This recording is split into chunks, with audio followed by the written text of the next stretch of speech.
कर्जमुक्तीसाठी गुरुचरित्राचा हा अध्याय गुरुवारी नक्की वाचावा. गुरुचरित्राचे चमत्कार तुम्हाला माहीतच असतील.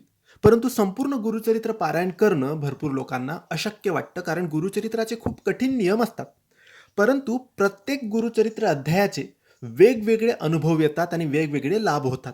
तसाच एक अध्याय आहे, जो कर्जमुक्ती करतो आणि धनलाभ मिळवून देतो, समृद्धी घरात आणतो आणि पैशाच्या ज्याही अडचणी, समस्या आहेत ते सोडवतो. व्यापार चांगला चालतो, नोकरीत प्रगती होते. हा अध्याय फक्त गुरुवारी वाचायचा आणि दर गुरुवारी वाचायचा. एकूण 21 गुरुवार करायचे. 21 गुरुवार करायचे आणि सकाळी हा अध्याय वाचायचा. याचे कोणतेही नियम नाही, फक्त गुरुवारच्या दिवशी सकाळी तुम्हाला हा अध्याय वाचायचा आहे. आणि हा अध्याय आहे गुरुचरित्राचा 18वा अध्याय. असं सांगितलं जातं की हा 18वा अध्याय गुरुवारी 11 वेळेस वाचावा. परंतु भरपूर लोकांना 11 वेळेस वाचणं शक्य नसतं. म्हणून तुम्ही एक वेळेस वाचला तरी चालेल आणि शक्य असेल तर 11 वेळेस वाचलं तर अतिउत्तम. पण 11 वेळेस शक्य नाही झालं तर कमीत कमी एक वेळेस तरी दर गुरुवारी हा अध्याय वाचा. कर्जमुक्ती नक्की होईल, पैशाच्या सगळ्या समस्या सुटतील, धनलाभ नक्की होईल. धन्यवाद. श्री स्वामी समर्थ.